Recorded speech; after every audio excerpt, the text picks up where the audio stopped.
নমস্কার, বিটিএন নিউজে আপনাদের স্বাগত জানাই। রয়েছে আমি শ্যামলী। প্রথমে দেখে নিচ্ছি আজকের সংবাদ শিরোনাম। সোনাপুরের বাগিবাড়িতে উত্তর পূর্বের প্রথম অ্যাকোয়াটিক পার্কের উদ্বোধন মুখ্যমন্ত্রীর। লক্ষ্য মৎস্য উৎপাদন বৃদ্ধি করা সহ আসামের যুবক যুবতীদের আয়ের সুযোগ প্রদান করা, বললেন হিমন্ত। বিকল্প রেলপথের দাবিতে বিক্ষোভ সমাবেশ শিলচর লামডিং ব্রডগেজ রূপায়ণ সংগ্রাম কমিটির।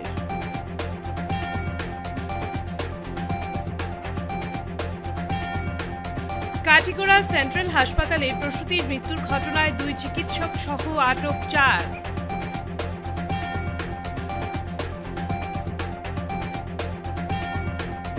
তারাপুরের লক্ষ্মীধর রোডের 60 লক্ষ টাকা ব্যয়ে রাস্তা সহ ড্রেন নির্মাণের কাজে শিলান্যাস বিধায়ক দীপায়নের।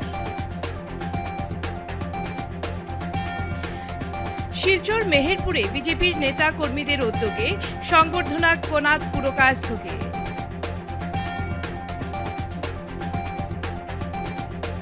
শিলচর অম্বিকাপট্টি পয়েন্টে অবস্থিত জনঅমৃত সুপার স্পেশালিটি ডক্টরস ক্লিনিকে আবার আসছেন চেন্নাইয়ের বিখ্যাত মিয়োট ইন্টারন্যাশনাল হাসপাতালের সুপার স্পেশালিস্ট চিকিৎসকেরা, যারা 130টা দেশে চিকিৎসা পরিষেবা দিয়ে চলছেন।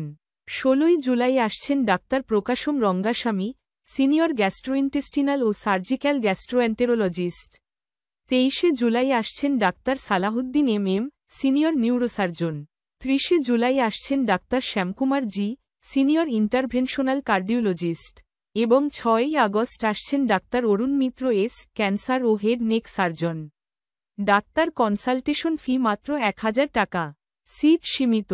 এখনই কল করুন 9330686441 এবং আপনার অ্যাপয়েন্টমেন্ট বুক করুন। জনঅমৃত সুপার স্পেশালিটি ডক্টরস ক্লিনিক, বিশ্বাসের এক নতুন গন্তব্য। সন্তানহীনতা ভুক্তভোগীদের জন্য সুখবর। গুয়াহাটির বিখ্যাত IVF সেন্টার দিচ্ছে বিনামূল্যে চিকিৎসা। ভিডিওটি শেয়ার করে সকল সন্তানহীন মানুষকে দেখার সুযোগ করে দেন। হ্যাঁ, আপনি কি সন্তানহীনতা, বিয়ের পর গর্ভধারণে অসুবিধা, গর্ভপাত, দ্বিতীয় সন্তান লাভে অসুবিধা, একাধিকবার IVF চেষ্টা করে সফল না হওয়া সমস্যায় ভুগছেন কি? যদি এই ধরনের সমস্যায় ভুগছেন তাহলে আপনার জন্য আছে সুখবর। কারণ এই ধরনের সমস্যায় ভুক্তভোগী মানুষের জন্য গুয়াহাটির বিখ্যাত জেনিটভা IVF সেন্টার হাইলাকান্দিতে বিনামূল্যে চিকিৎসা শিবিরের আয়োজন করেছে। আগামী 13 জুলাই হাইলাকান্দির মেসার্স মাহির মেডিকেল হল শিবির করে বিনামূল্যে চিকিৎসা প্রদান করবেন জেনিটভা IVF সেন্টারের চিকিৎসকরা। এদিন আপনিও স্ত্রীরোগ সংক্রান্ত সমস্যা চিকিৎসককে বিনামূল্যে দেখাতে পারবেন। অগ্রিম অ্যাপয়েন্টমেন্ট নিতে 8811053000 অথবা 9395267530 এই নম্বরে যোগাযোগ করতে পারবেন। মনে রাখবেন, আগামী 13 জুলাই, স্থান হাইলাকান্দির মেসার্স মাহির মেডিকেল হল। এবারে বিস্তারিত খবর। সোনাপুরের বাগিবাড়িতে উত্তর পূর্বের প্রথম অ্যাকোয়াটিক পার্কের উদ্বোধন মুখ্যমন্ত্রীর। লক্ষ্য মৎস্য উৎপাদন বৃদ্ধি করা সহ আসামের যুবক যুবতীদের আয়ের সুযোগ প্রদান করা, বললেন হিমন্ত। সোনাপুরের বাগিবাড়িতে উত্তর পূর্বের প্রথম অ্যাকোয়াটিক পার্কের উদ্বোধন করেন মুখ্যমন্ত্রী হিমন্ত বিশ্ব শর্মা। আজ সোনাপুরের বাগিবাড়িতে উত্তর পূর্বের প্রথম অ্যাকোয়াটিক পার্কের উদ্বোধন করেছেন মুখ্যমন্ত্রী শর্মা। পার্কটি নাবার্ড, ICAI-CIF, আসাম সরকার, সেলকো ফাউন্ডেশন এবং গিজের সহযোগিতায় তৈরি করা হয়েছে। মুখ্যমন্ত্রী সমগ্র উত্তর পূর্বাঞ্চলে মাছ উৎপাদনের নতুন দিগন্ত উন্মোচন করে একটি স্বনির্ভর আসাম গড়ে তোলার লক্ষ্যে ডিমরিয়ার বাগিবাড়িতে অবস্থিত স্বেচ্ছাসেবী সংস্থা কালাঙ্কুপিলির এই প্রচেষ্টার প্রশংসা করেন মুখ্যমন্ত্রী। লক্ষণীয় যে অ্যাকোয়াটিক পার্কটি আধুনিক জলজ চাষ প্রযুক্তির কেন্দ্র হিসেবে কল্পনা করা হয়েছে। এর লক্ষ্য হল মাছ উৎপাদন বৃদ্ধি করা এবং আসামের যুবক যুবতীদের আয় বৃদ্ধির সুযোগ প্রদান করা। তিনি বলেন, এই পার্কটি মৎস্য উন্নয়নের জন্য একটি মডেল হিসেবে কাজ করবে। উল্লেখ্য, কালাঙ্কুপিলি ইতিমধ্যেই বৈজ্ঞানিক মাছ চাষ, মাছের পোনা উৎপাদন এবং মাছ চাষের ওপর প্রশিক্ষণ প্রদান করে দেশে এবং বিদেশে খ্যাতি অর্জন করেছে। এই অনুষ্ঠানে মন্ত্রী কৃষ্ণেন্দু পাল, স্থানীয় বিধায়ক অতুল বরা এবং মৎস্য বিভাগের ঊর্ধ্বতন কর্মকর্তারা উপস্থিত ছিলেন। কপিলিৰ উদাহৰণ আজি আমাৰ বগৰীবাৰী ৰাইজে সন্মুখত দেখা পাইছে। ঠিক সেই ধৰণে আমাৰ অসমৰ নলবাৰীৰ দেৱজিৎ বৰ্মনে প্ৰতি বছৰে 720 টন মাছ উৎপাদন কৰি 25 কোটি টকাকৈ বছৰত উপাৰ্জন কৰিবলৈ সক্ষম হৈছে। ঠিক তেনেদৰে বৰপেটা জিলাৰ হেমন্ত ডেকা, তেওঁৰ দেউতাকে ঠেলা চলাইছিল আৰু ঠেলাত মাছ বিক্ৰী কৰিছিল। এই হেমন্ত ডেকাই 18 বছৰ বয়সত তেওঁ বিভিন্ন মাটি লিজ লৈ 2খনকৈ মীন পাম গঢ়ি লাভ উপাৰ্জন কৰিবলৈ সক্ষম হৈছে। শোণিতপুৰ জিলাৰ বিশ্বজিৎ বৰাই আজি 1.20 হেক্টৰ মাটিত মাছ পালন আৰু বিভিন্ন ধৰণৰ খেতি কৰি তেওঁলোকে 5 লাখ টকাকৈ উৎপাদন কৰিবলৈ সক্ষম হৈছে। ঠিক তেনেকৈ বৰপেটাৰ মৎস্যপালক ফটিকা মেট, কাছাৰ জিলাৰ সুদীপাদে, তামোলপুৰৰ কাহিবাৰীৰ হৰেন্দ্ৰনাথ ৰাভা, যোৰহাটৰ কৃষ্ণা গগৈ, গোলাঘাট জিলাৰ ললিত দত্তৰ দৰে মৎস্যপালক আজি নৱপ্ৰজন্মৰ আদৰ্শত পৰিণত হৈছে। এই নামকেইটা মই এইকাৰণে মেনশ্যন কৰিছোঁ যে মৎস্য উৎপাদনৰ জৰিয়তে আমাৰ অসমৰ যুৱ শক্তি স্বাৱলম্বী হ'ব পাৰে। বিকল্প রেলপথের দাবিতে বিক্ষোভ সমাবেশ শিলচর লামডিং ব্রডগেজ রূপায়ণ সংগ্রাম কমিটির। টানা আন্দোলনের পরিপ্রেক্ষিতে গত ব্রডগেজের কাজটি 18 বছর আগে ত্বরান্বিত হয়েছিল। এই আন্দোলন অব্যাহত রাখতে হবে। যোগাযোগ ব্যবস্থার বর্তমান পরিস্থিতির কথা মাথায় রেখে চন্দ্রনাথপুর থেকে লঙ্কা হয়ে গুয়াহাটি যাওয়ার বিকল্প রেলপথ যুদ্ধকালীন তৎপরতায় শুরু করার দাবিতে শনিবার শিলচর রেলওয়ে স্টেশন চত্বরে বিক্ষোভ সমাবেশের ডাক দিল শিলচর লামডিং ব্রডগেজ রূপায়ণ সংগ্রাম কমিটি। এদিন কমিটির সদস্যরা জমায়েত হয়ে প্লাকার্ড হাতে বিকল্প রেলপথ নির্মাণের সার্ভে রিপোর্ট জনসমক্ষে তুলে ধরার পাশাপাশি ডিপিআর তৈরি করে কাজটি এবছরেই শুরু করার জোরালো দাবি জানিয়েছেন তারা। বিষয়টি বরাকের জনপ্রতিনিধিরা সদনে তুললেও জনগণ যাতে আশ্বস্ত না হন, নিজের সমস্যা ও অধিকারের লড়াইকে জোরদারভাবে এগিয়ে নিতে সকলের সহযোগিতা কামনা করেছেন তারা।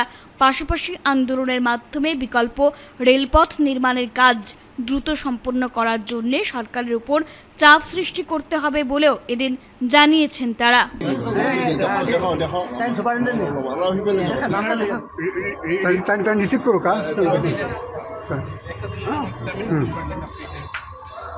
রিসিভ কপিটা দেন।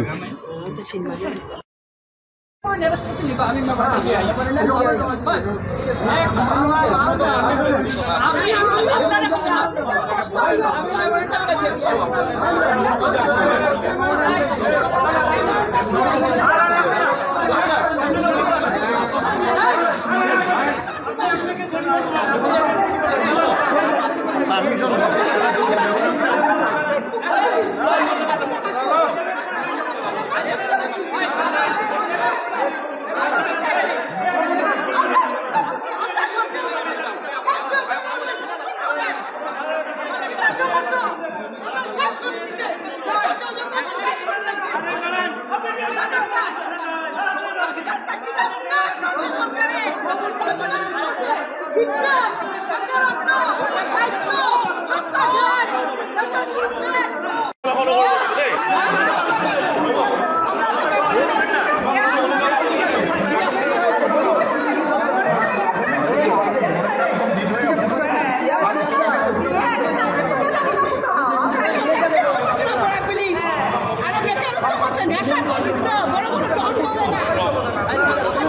আমাদের এই বরাক উপত্যকার জনগণ সহ ত্রিপুরা, মণিপুর, মিজোরামের সাধারণ জনগণ যারা রেলে পরিবহন করেন তারা মারাত্মকভাবে বিপর্যয় অবস্থার মধ্যে রয়েছেন। বছর পর বছর এই ঘটনা ঘটছে। এইবারও মোপাতে যে ল্যান্ডস্লাইডটা হলো তার পরিপ্রেক্ষিতে বারবার রেল সেবা বিপর্যস্ত হচ্ছে। ব্রডগেজ রূপায়ণ সংগ্রাম কমিটি বহু আগের থেকেই এই সতর্কতাটা বলছে যে পাহাড়ে এই ল্যান্ডস্লাইড হবে, এর কোনো বিকল্প নেই। পরিপ্রেক্ষিতে লোড কমানোর জন্য দ্বিতীয় রেলপথের কাজটা আরম্ভ করা হোক। আমরা জেনেছি, আপনারাও জানেন, 2022 সালে রেল থেকে সার্ভের জন্য অর্ডার হয়েছে। আজকে পর্যন্ত সার্ভে রিপোর্ট নাই, ডিপিআর নাই, কাজ আরম্ভর কোনো খবরই পাওয়া যাচ্ছে না। আমরা শিলচর লামডিং ব্রডগেজ রূপায়ণ সংগ্রাম কমিটি সেই 16 সাল থেকে দাবি করে আছি সেকেন্ড রুটটা করা হোক। ইতিমধ্যে এই বছরের ফেব্রুয়ারিতে গণসমাবেশ করে মেমোরেন্ডাম দিয়েছি। আমরা এমপিকে আমরা মিশন রঞ্জন দাসের থ্রুতে রেলমন্ত্রীর কাছে পাঠিয়েছি। আমরা যন্তর মন্তরে এক প্রশ্ন ধর্ণাও দিয়েছি। আজকে যখন মুপাতে এই ঘটনা ঘটেছে তখন সমগ্র পরিবেশ থেকে, সমগ্র জনগণ থেকে আমাদের কাছে চাপ আসছে কমিটির কাছে, আপনারা আন্দোলন করুন, আন্দোলনের। তাই সেই পরিপ্রেক্ষিতে আজকে এই শীতকালীন সময়ে যাতে এই রেল পরিষেবার কাজ, দ্বিতীয় রেলপথের কাজ আরম্ভ হয়, তার জন্য আমরা এই বিক্ষোভ প্রদর্শন করে আজকে আমরা রেলমন্ত্রীকে মেমোরেন্ডাম দেব। আগামী দিনে দরকারে আরো বড় রেল করব। হ্যাঁ, ইতিমধ্যে আমাকে প্রশাসন বলছেন যে এখানে পারমিশন নিয়েছেন কিনা। আমরা এখানে ক্রমাগত বিভিন্ন সময়ে আমরা এখানে ধর্ণা দিয়েছি। রেল স্টেশনে ধর্ণার ক্ষেত্রে আমরা রেল এর যে সুপারিনটেন্ডেন্ট ওনাকেই আমরা জানাই। আমরা যখন বাইরে হয় তখন আমরা করি, এটা আমরা তাদেরকে বুঝাতে পারছি না। উনি বলছেন আমাকে যেতে হবে এখন ওকে থানাতে। আমি বলছি আপনারা ডিক্লেয়ার করুন যে আমাকে আপনারা অ্যারেস্ট করেছেন, তাহলেই আমি যাব। না হলে আমি একটা গণতান্ত্রিক পদ্ধতিতে আমি আমাদের দাবি, জনগণের দাবি উত্থাপন করেছি, সেখানে এইভাবে আমাকে নেওয়া যাওয়ার কোনো অর্থ থাকে না। আমি যাব না। আপনারা যারা আছেন, আপনারা যেখানে আছেন, এটা আমাদের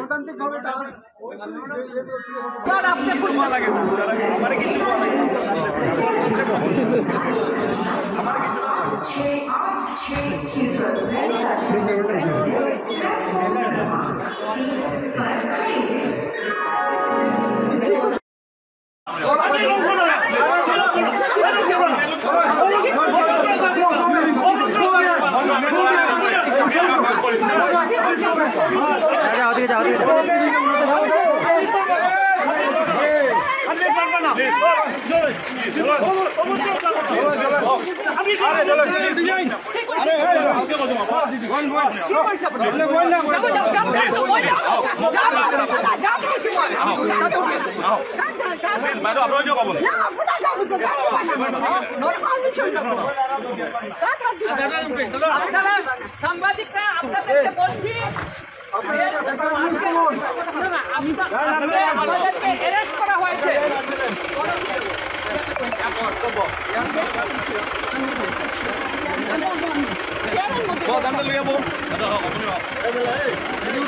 दादा आप लोग को अरेस्ट किया गया? আজকে আমাদেরকে অ্যারেস্ট হয়েছে, অন্যায়ভাবে অ্যারেস্ট করা হয়েছে। এটা একদম অগণতান্ত্রিক। এই আসাম সরকারের এই অগণতান্ত্রিক পদক্ষেপের জন্য আজকে আমাদের এই দুরবস্থা। সমগ্র জনগণকে বলছি এর বিরুদ্ধে দাঁড়ানো উচিত। পুলিশ প্রশাসনরা জানে না যে কাজের সাথে কিভাবে ব্যবহার করতে হয়। কি অ্যারেস্ট করেছে?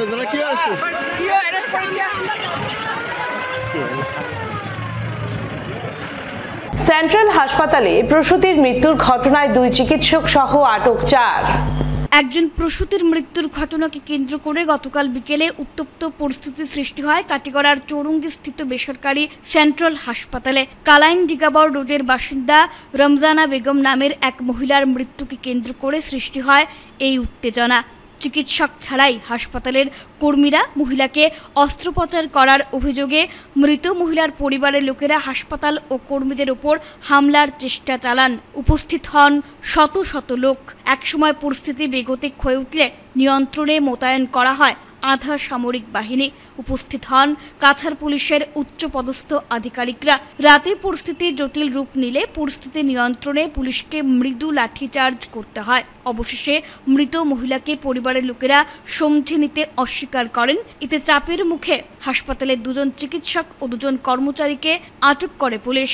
ধৃত দুই চিকিৎসক হচ্ছেন কাটিগড়া মডেল হাসপাতালের চিকিৎসক ডাক্তার GD দেউরি ও তাসমিন সুমাইয়া লস্কর।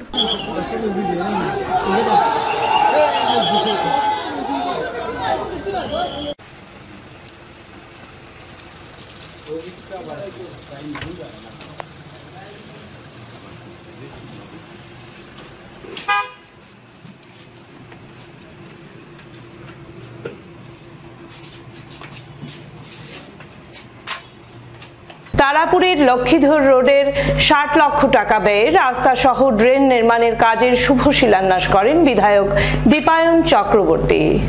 শনিবার বিকেলে শিলচর তারাপুরের লক্ষ্মীধর রোডের মুখ্যমন্ত্রীর নগরিয়া পাকিপথ নির্মাণ প্রকল্পের অধীনে 2023 ও 24 সালের অর্থ বছরের 60 লক্ষ টাকা ব্যয়ে ব্লকের রাস্তা সহ দুপাশে RCC ড্রেনের কাজের শিলান্যাস করেন বিধায়ক দীপায়ন চক্রবর্তী। এদিন শিলান্যাস অনুষ্ঠানে বক্তব্য রাখতে গিয়ে বলেন, জমাজল মুক্ত রাস্তাঘাট পাওয়ার জনগণের মৌলিক অধিকার। এই অধিকারকে মাথায় রেখে আসামের মুখ্যমন্ত্রী ডক্টর হিমন্ত বিশ্ব শর্মার সরকার কাজ করে যাচ্ছে। মুখ্যমন্ত্রী নগরিয়া পাকিপথ নির্মাণ প্রকল্পের অধীনে শিলচর শহরের বিভিন্ন সড়ক সহ ড্রেন নির্মাণ হয়েছে এবং আগামীতেও হবে। আসামের মুখ্যমন্ত্রী ডক্টর হিমন্ত বিশ্ব শর্মার সরকার হল উন্নয়নের সরকার। এদিন অন্যান্যদের মধ্যে সম্মানিত অতিথি হিসেবে উপস্থিত ছিলেন শিলচর জেলা ক্রীড়া সংস্থার প্রাক্তন সভাপতি বাবুল হোর, বর্তমান সভাপতি শিবব্রত দত্ত, প্রাক্তন পৌর কমিশনার মধুমিতা শর্মা, হীরক চৌধুরী, কাছাড় জেলার পূর্ত বিভাগের SDO শাহাবুদ্দিন মজুমদার, কাজটির বরাদ্দকৃত ঠিকাদার অম্বরীশ রায় প্রমুখেরা। আপনারা দেখতে পাবেন শিলচর স্টেশন থেকে নেমে অনেক যাত্রীরা আছে এই রোডের মাধ্যমেই তারা Chanmari, Vivekananda road, RK mission road, college road এই দিকে যাতায়াত করা এবং আমাদের ছাত্রছাত্রীরা যারা college, EC college, college school, Tarapur girls এই রোড দিয়ে যাতায়াত করে। সুতরাং এই রোডের অনেক গুরুত্ব আজকের নয়, আমি আমার জন্মের থেকেই এই রোডের গুরুত্ব আমরা উপলব্ধি করতে পেরেছি। এটা একটা কানেক্টিং রোড ছিল।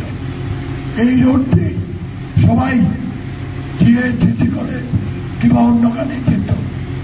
আমিও এই লক্ষ্মীধরের বাসিন্দা ছিলাম, বর্তমান কালীবাড়ি। আমি শুনেছি পরবর্তী পর্যায়ে কালীবাড়ি রোডও কাজ হবে, সেটাও আমি অগ্রিম শুভেচ্ছা কৃতজ্ঞতা জানাচ্ছি আমাদের বিধায়ক দীপায়ন চক্রবর্তী মহাশয়কে। অনেক কেস মামলাকে ওভারকাম করে আমরা কর্পোরেশনে যাচ্ছি। আমরা আমাদের আশা যে মাননীয় মুখ্যমন্ত্রীর আশা যে সেপ্টেম্বরে করবেন, কিন্তু যেহেতু পুজোর ঠিক আগ মুহূর্ত, বাঙালিদের বড় মহোৎসব, আমি মাননীয় মুখ্যমন্ত্রীকে বলছি যে ইমিডিয়েট আফটার পূজা যদি আমরা করতে পারি। যাই হোক, সেই ডেটটা এখনো নির্ধারণ হয়নি, মুখ্যমন্ত্রী যেটা বলবেন সেটাই হবে।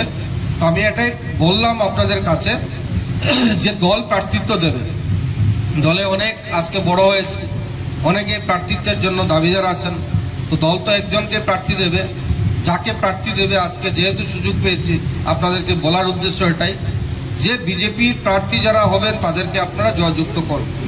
এটা বিজেপির জন্য না, এই সমাজকে একটা সুন্দর জায়গায় নিয়ে যাওয়ার জন্য, ভারত রাষ্ট্রকে একটা সুন্দর জায়গায় নিয়ে যাওয়ার জন্য, ভারত মাকে যাতে আমরা সুরক্ষিত রাখতে পারি, তার জন্য এই বিজেপি টিমকে উৎসাহ প্রদান করার জন্য এই দায়িত্ব কিন্তু আপনাদের আজকে নিতে হবে। সমাজ যদি দায়িত্ব নেয় তাহলে আমরা আশাবাদী যে ভারতীয় জনতা পার্টির সরকার, ভারতীয় জনতা পার্টির কর্পোরেশনের বোর্ড এখানে আমরা প্রতিষ্ঠিত করতে পারবো। আর আপনারা জানেন, কর্পোরেশন হলে পৌরসভায় যে টাকা এসছে বিজেপি সরকারের আমলে অসাধারণ, আর কর্পোরেশন হলে অনেক বেশি টাকা আসবে। তার জন্য ছোট ছোট ব্যাপারের জন্য আজকে এমএলএ এমপির এখানে যাওয়ার প্রয়োজন পড়বে না। যারা কাউন্সিলর হবেন তারা এই কাজগুলোকে মিট আপ করে দিতে পারবেন। আমি শুধু একটা এক্সাম্পল দিয়ে আমার কথা শেষ করছি। এক্সাম্পলটা তার জন্যই দিচ্ছি যে ডিফারেন্স কিন্তু বুঝতে হবে আপনাদের। নিহারেন্দ্র নারায়ণ ঠাকুরের বোর্ড যখন গঠন হয় তখন আমাদের যারা কমিশনাররা ছিলেন, এখানে একজন কমিশনার বসে আছেন, উনি জানেন আমি মন্ডল সভাপতি ছিলাম, কৌশিক রায় জেলা সভাপতি ছিলেন। আমরা একটা ঠিক করেছি যে মেলার সেক্রেটারি কে হবে, একজন কমিশনারকে দিতেই হবে। তো সেটার ঝলক চক্রবর্তীকে দেওয়া হয়েছিল। তার পরবর্তীকালে 5 বার 5 জনকে দায়িত্ব দেওয়া হয়েছে, তার মধ্যে মধুমিতা শর্মা একবার দায়িত্ব পেয়েছিলেন। বিগত দিনে অন্য রাজনৈতিক দলের শাসন ব্যবস্থায় পৌরসভার থেকে মেলার ইনকাম যে জায়গায় 7, 8, 9 লক্ষ টাকা, 10 লক্ষ টাকা হয়েছে, সেই জায়গায় আমাদের বোর্ডে প্রথমবারের মতো আমরা একদম লোয়েস্ট 19 লক্ষ টাকা ইনকাম করেছি আর হাইয়েস্ট 24 লক্ষ টাকা ইনকাম করেছি। This is difference. এই ডিফারেন্সটা বললাম। এই যে 4-4.5 বছর আমি সুযোগ পেয়েছি, অর্থাৎ বোর্ড ছিল না। 2021-22 মেলা হয়নি। 2023 আমাকে আমার ডিসি আমাকে বললেন, স্যার আমি কি করব। মেলার আগে আমি লক্ষ্য করি কিছু মানুষ এসে এমন একটা বিভ্রান্তি সৃষ্টি করে যে আমি আপনাকে 10 লক্ষ দিয়ে দেবো, 20 লক্ষ দিয়ে দেবো বলে এমন একটা আবহাওয়া তৈরি করে, আমার মাথায় ঢুকলো যে ও যদি ঘুষ হিসাবে একজন এমএলএ-কে বা একজন কমিশনারকে 10 লক্ষ 20 লক্ষ টাকা দিতে পারে, তার মানে মেলায় অন্য কিছু রয়েছে। তো আমি পরিষ্কার করে ডিসিকে বললাম, ভাই তুমি টেন্ডার প্রসেসে যাও। টেন্ডার প্রসেসে প্রথমবারের মতো দীপায়ন চক্রবর্তী বিধায়ক হিসেবে তার প্রপোজাল রাখে, আজকে টেন্ডার হয়েছে। আর ডিফারেন্সটা আজকের দিনে আমি আপনাদেরকে বলে দিচ্ছি যে প্রথমবার যখন আমি মেলা করেছি 2023-এ 78 লাখ আমরা ইনকাম করতে সক্ষম হয়েছি মেলার থেকে। এই হলো ডিফারেন্স। কংগ্রেস জমানার, তারপর বোর্ড, তারপর আজকের দিনের ডিফারেন্সটা আপনাদের সম্মুখে আমি শুধু তুলে ধরলাম। শিলচর মেহেরপুরে বিজেপি নেতা কর্মীদের উদ্যোগে সংবর্ধনা সাংসদ কনাদ পুরকায়স্থকে। নবীনরা দলের শক্তি, পুরনো কর্মীরা অনুপ্রেরণা। এভাবেই নবীন প্রবীণ ঐক্য ও সমন্বয়ের বার্তা দিলেন রাজ্যসভার নবনির্বাচিত সাংসদ কনাদ পুরকায়স্থ। মেহেরপুরের স্থানীয় বিজেপি নেতা কর্মীর উদ্যোগে আয়োজিত সংবর্ধনা সভায় অংশ নিয়ে তিনি স্পষ্ট ভাষায় বলেন, দলে নবীন ও প্রবীণ পরস্পরের পরিপূরক। নবাগত কর্মীরা যেমন দলের শক্তি, একইভাবে দলের প্রবীণ কর্মীরা অনুপ্রেরণা। প্রবীণদের যথাযোগ্য সম্মান প্রদর্শন ও তাদের ভাবাদর্শকে অনুসরণ করা আবশ্যক। এ বিষয়ে সাংসদ কনাদ বলেন, আজকের দিনে কেন্দ্র ও রাজ্যে ক্ষমতায় ভরপুর বিজেপি, একদিন তা ছিল অলীক স্বপ্ন। সে সময় থেকে নিঃস্বার্থভাবে যারা দলের জন্য কাজ করেছেন, যাদের ত্যাগ ও নিরলস পরিশ্রমে দল আজ ক্ষমতাসীন হয়েছে, নবাগত কর্মীদের সেই অতীত সম্পর্কে জানা প্রয়োজন। দলের বরিষ্ঠ নেতা কাছাড় জেলা বিজেপির প্রাক্তন সভাপতি উদয় শঙ্কর গোস্বামীর পৌরোহিত্যে এই স্থানীয় বিজেপির কর্মকর্তারা নবনির্বাচিত সাংসদকে উষ্ণ অভিনন্দন জানিয়ে বিভিন্ন সমস্যার কথা তুলে ধরেন। বিশেষ করে মেহেরপুরে জিপিতে বিভিন্ন উন্নয়নমূলক কাজকর্মে কার্যত ব্রাত্যই থাকেন স্থানীয় বিজেপির প্রবীণ কর্মীরা। এ বিষয়ে সাংসদের দৃষ্টি আকর্ষণ করে তাঁরা আরও বলেন, দলের জন্য এত ত্যাগ করলেও আজকের দিনে গুরুত্ব পাচ্ছেন না। সভায় প্রাসঙ্গিক বক্তব্য পেশ করেন কাছাড় জেলার বিজেপির কার্যকরী সদস্য রূপম নন্দী পুরকায়স্থ। প্রাক্তন জিপি সভাপতি বিদ্যুৎ দে, হিমাদ্রি দেব উপস্থিত ছিলেন। নিয়ে যাওয়ার ক্ষেত্রে কাজ করবে, ঠিক তেমনি পুরনো যারা রয়েছেন তাদের এতদিনের অভিজ্ঞতা দল পরিচালনার ক্ষেত্রে এতদিন তারা যেভাবে ত্যাগ স্বীকার করেছেন, নিজের জীবনের হয়তো একটা কি বলবো, যেটা প্রাইম সময় দলের জন্য তারা দিয়েছেন, এবং তখন তারা যেটা দলের জন্য যে সময় তারা দিয়েছেন, তারা কিন্তু আজকের দিনে ভারতীয় জনতা পার্টি দেশ এবং রাজ্য শাসন করবে সেই চিন্তা নিয়ে কিন্তু তারা কাজ করেনি। কারণ সেটা তখন একটা অলীক কল্পনা ছিল, তারা সেটা ভাবতে পারেনি। আজকে আমরা দলে অনেকেই আসছি, দল ক্ষমতায় আছে, স্বাভাবিকভাবে ক্ষমতায় যখন দল থাকে চাওয়া পাওয়ার যে ব্যাপারটা রয়েছে সেটা অনেকটাই সেটা দলে আসা যাওয়ার ব্যাপারে কাজ করে। কিন্তু তখনকার দিনে যারা কাজ করেছেন, এখানে মেমকাকু এখানে বসে রয়েছে, তারা যখন কাজ করেছেন তখন তারা কোনোদিন চিন্তা করেননি যে দল আজকে কেন্দ্রে শাসন ক্ষমতায় আসবে, রাজ্যে শাসন ক্ষমতায় আসবে। কাজ করেছেন কারণ তাদের ভিতরে একটাই লক্ষ্য ছিল, একটাই উদ্দেশ্য ছিল, আমি যা কাজ করছি সেটা ভারত মায়ের জন্য কাজ করছি, দেশের জন্য কাজ করছি। একজন নাগরিক হিসেবে সমাজের প্রতি আমার যে দায়বদ্ধতা আছে, আমার যে কাজ করার যে আমার যে বিষয় রয়েছে, সেই দায়িত্ব যেটা রয়েছে সেই দায়িত্ব আমি পালন করছি। এবং আমি যারা বাবুপুর কাস্ত ডাকি কনালপুর কাস্ত সবার পরিচিত মুখ, উনি আজকে রাজ্যসভার এমপি হওয়ার পর আজকে আমাদের অঞ্চলে বা আমার বাড়িতে প্রথমবার এসেছেন। আমি তো কারণ রবীন্দ্র স্যারের সঙ্গে আমার যে শৈশবকাল বলবো না, কিন্তু স্টুডেন্ট লাইফের 9-10 সময় থেকে নার্সিং স্কুলে যে আমার স্যারের সঙ্গে একটা সম্পর্ক হয়েছিল, আজ ওনার যোগ্য উত্তরসূরি হিসাবে ওনার পুত্র, একমাত্র পুত্র কনাদপুর কাস্ত আজকে রাজ্যসভাতে আমাদের আসামের হয়ে, আমাদের এই অঞ্চলের হয়ে আজকে এমপি হয়েছেন।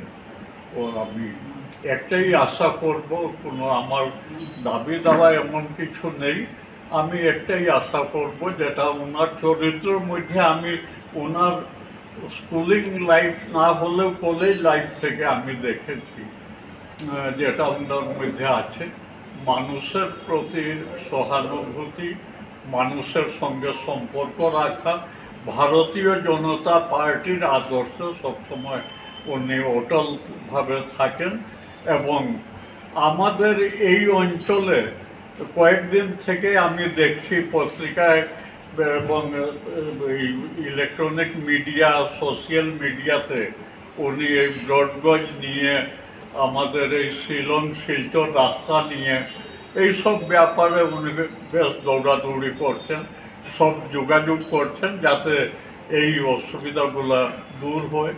আজকেও আমাদের যে নিউ শিলচর এরিয়ার মণ্ডলের যে সভা হয়েছে সেখানে উনি ওনার মনের কথা বলেছেন, আপনাদের মধ্যে অনেকেই সেখানে ছিলেন এবং আপনারা শুনেছেন। তবু রবীন্দ্র স্যারের উত্তরসূরি হিসাবে উনি যাতে আরও এগিয়ে যান, আমাদের এই অঞ্চলে যাতে যোগ্য নেতৃত্ব দেন এবং আমাদের এই অঞ্চলের সুবিধাটা উনি সেন্টারে দিল্লিতে যাতে সবসময় পৌঁছে দেন। ওনার মধ্যে এই গুণ আছে বলেই আমি আবার এই কথাটা বলছি। শিলচর বাইপাসে উল্টো রথে প্রতিযোগিতার বিজয়ীদের পুরস্কার দিল সুরনাথ কলা কৃষ্টি একাডেমি। শিলচর বাইপাসে উল্টো রথে প্রতিযোগিতার বিজয়ীদের পুরস্কার দিল সুরনাথ কলা কৃষ্টি একাডেমি। পশ্চিম শিলচর রথ উদযাপন কমিটির ব্যবস্থাপনায় শিলচর বাইপাসে উল্টো রথ উপলক্ষে বিভিন্ন সাংস্কৃতিক প্রতিযোগিতা অনুষ্ঠিত হয়েছিল। সেই প্রতিযোগিতার বিজয়ীদের পুরস্কার দেওয়া হয় শনিবার শিলচর পৌরসভার 32 নম্বর ওয়ার্ড নিউ ভকতপুরে সুরনাথ কলা কৃষ্টি একাডেমির পক্ষ থেকে। এদিন সন্ধ্যায় আয়োজিত পুরস্কার বিতরণী অনুষ্ঠানে পৌরোহিত্য করেন একাডেমির সভাপতি নগেন্দ্র কুমার সিংহ। স্বাগত বক্তব্য রাখেন একাডেমির সম্পাদক তথা অধ্যক্ষ বিশিষ্ট শিল্পী গৌতম সিংহ। বক্তব্য রাখেন একাডেমির সাংস্কৃতিক সম্পাদক জয়নাথ সিংহ, প্রধান পৃষ্ঠপোষক সুরনাথ সিংহের সহধর্মিণী রঞ্জিনা সিংহ, শ্রীনাথ সিংহ। উল্টোরথে সাংস্কৃতিক অনুষ্ঠান আয়োজনের মহৎ উদ্দেশ্য নিয়ে বক্তব্য রাখেন সমীর সিংহ, কবি শিবেন্দ্র কুমার সিংহ, বৃন্দাবন সিংহ, জ্যোতির্ময় সিংহ, নিরুপম রাজকুমার, নিউ ভকতপুর মন্দির কমিটির সভাপতি রাজকুমার সিংহ, সম্পাদক গুরুদাস সিংহ। অনুষ্ঠানের মুখ্য অতিথি গৌরকিশোর সিংহ উল্টোরথের যাত্রাকে আরও জনপ্রিয় করে তোলার উপর গুরুত্ব দেন। এদিকে সার্বিক রথে রূপসজ্জা প্রথম পুরস্কার পেয়েছে ভকতপুরের শ্রী শ্রী রাধা গোবিন্দ মন্দির, দ্বিতীয় পুরস্কার লাভ করেছে শ্রী শ্রী জগন্নাথ মন্দির কবির গ্রাম ও তৃতীয় পুরস্কার পেয়েছে শ্রী শ্রী রাধামাধবজিউ মন্দির পূর্ব কচুদরম এবং বিশেষ পুরস্কার দেওয়া হয়েছে নিউ ভকতপুর, ভাগাডহর, চেঙ্কুরি, কালীগঞ্জ, সিঙ্গারি মন্দিরকে। উল্টোরথে প্রতিযোগিতার বিচারক ছিলেন বিশিষ্ট মৃদঙ্গবাদক দলামণি সিংহ, গুরু গোপীনাথ সিংহ, নৃত্যশিল্পী অনিন্দিতা রাজকুমারী, মণিকুন্তলা রাজকুমারী ও মমিতা সিংহ। এদিনের অনুষ্ঠান সঞ্চালনা করেন আশু সিংহ। আমার গুরু দায়িত্ব সুরনাথ কলা একাডেমির তরফে मी आम्ही আজি আছে আমি মোর পারমিশন দিয়া মোর সংক্ষিপ্ত বক্তব্য ধন্যবাদ। সেই অনুষ্ঠানের পুরস্কার বিতরণী অনুষ্ঠান আমাদের বিষ্ণুপ্রিয়া মণিপুরী সমাজে রথযাত্রা একটি মহা বড় উৎসব। আপনারা সবাই জানেন এই বৈষ্ণব সমাজে রাসা পূর্ণিমা, রথযাত্রা, জন্মাষ্টমী, এইসব গোবর্ধন পূজা, এগুলো হল আমাদের বিষ্ণুপ্রিয়া মণিপুরী সমাজের বড় উৎসব। এর মধ্যে ইউনিক ফাংশন হলো বিগত কয়েক বছর থেকে চলছে আমাদের বাইপাসে যে অনুষ্ঠানটা হচ্ছে, সেটা হলো হীরারথ যাত্রা জগন্নাথ মহাপ্রভু, ওটার আজকে পুরস্কার বিতরণ অনুষ্ঠান। আমাদের এই সুরনাথ কলা গোষ্ঠী একাডেমির পক্ষ থেকে এই পুরস্কারটি দেওয়া হচ্ছে।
উধারবন্দ পানগ্রাম জিপিতে নবনির্বাচিত সভানেত্রী সুপ্রীতি কাঙ্গাতির বিরুদ্ধে স্কুল সার্টিফিকেট জালিয়াতির অভিযোগ, পুলিশের মামলা। উধারবন্দ পানগ্রাম জিপিতে নবনির্বাচিত সভানেত্রী সুপ্রীতি কাঙ্গাতির বিরুদ্ধে স্কুল সার্টিফিকেট জালিয়াতির অভিযোগ উঠল। এ নিয়ে পানগ্রাম জিপির ৯ নম্বর ওয়ার্ড সদস্য রূপা দেবের স্বামী সুশান্ত দেব ওরফে সুমিত উধারবন্দ থানায় একটি মামলা দায়ের করেন। শনিবার বেলা ৩টায় পানগ্রাম জিপির চণ্ডীঘাট চা বাগানে রূপা দেবের বাড়িতে এক সাংবাদিক সম্মেলন করে এমনই অভিযোগ তোলেন পানগ্রাম জিপির ৪ জন গ্রুপ সদস্য। এরা হলেন পানগ্রাম জিপির রাখি অধিকারী, রূপা দেব, সুরঞ্জিত নুনিয়া, বাবলু কর্মকার সহ চণ্ডীঘাট ৬ ও ৭ নম্বর ওয়ার্ডের বিজেপির বুথ সভাপতি পান্না সতনামী। তাঁরা বলেন, পানগ্রাম গ্রাম পঞ্চায়েতের নবনির্বাচিত সভানেত্রী সুপ্রীতি কাঙ্গাতি পঞ্চায়েত নির্বাচনের আগে ১০ এপ্রিল একই দিনে জয়পুর পাবলিক হাইস্কুল থেকে নবম ও দশম শ্রেণীর সার্টিফিকেট বের করেন। একই তারিখে এক মহিলার নামে দুটি সার্টিফিকেট বের হয় কিভাবে, এমনই প্রশ্ন তুলে তারা আরও বলেন, শপথ নেওয়ার আগের দিন গত ৭ জুলাই পর্যন্ত সুপ্রীতি কাঙ্গাতি, শামসুল হক লস্কর, রিঙ্কু কর্মকার, রাখি অধিকারী, সুরঞ্জিত নুনিয়া, বাবলু কর্মকার তারা রূপা দেবকে সভানেত্রী হিসেবে মনোনীত করে আসছিলেন। কিন্তু পরের দিন অর্থাৎ ৮ জুলাই শপথ নেওয়ার দিন শামসুল হক লস্কর, রিঙ্কু কর্মকার সুপ্রীতি কাঙ্গাতিকে সমর্থন করেন। তাদের প্রশ্ন, সুপ্রীতি কাঙ্গাতি পড়াশোনা না জেনে কিভাবে জিপি পরিচালনা করবেন? সুপ্রীতিকে সামনে রেখে অন্যরা জিপির ফায়দা নেবেন বলে তাদের অভিযোগ। মানে পানগ্রাম জিপি থেকে আমরা নির্বাচিত হওয়ার পরে আমরা 7 জনের সর্বসম্মতিক্রমে রূপাদেবকে প্রেসিডেন্ট নির্বাচিত করা হয়েছে। কিন্তু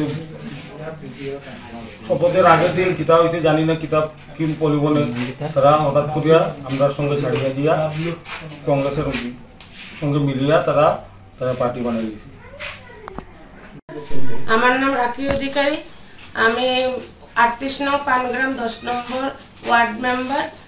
আমরা বিগত যেদিন থেকে আমরা ইলেকশন গন্তির পরে আমরা জিতিয়া হওয়ার পরে আমরা 7 জন আমরা রূপাদেবরে প্রেসিডেন্ট রূপে চুনাও করছি।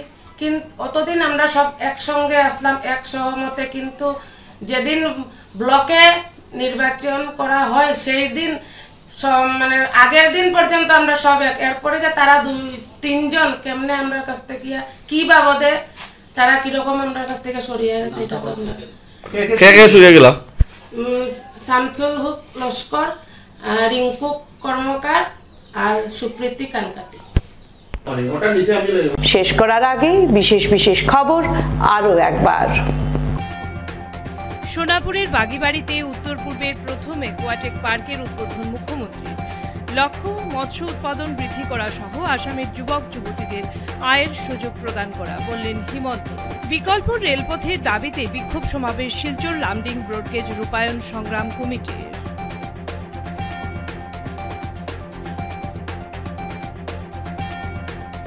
কাটিগড়া সেন্ট্রাল হাসপাতালে প্রসূতির মৃত্যুর ঘটনায় 2 চিকিৎসক সহ আটক 4।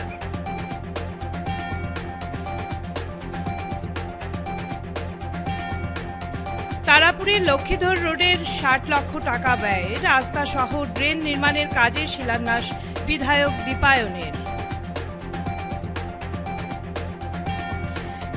শিলচর মেহেরপুরে বিজেপির নেতা কর্মীদের উদ্যোগে সংবর্ধনা কোনাদ পুরকায়স্থকে।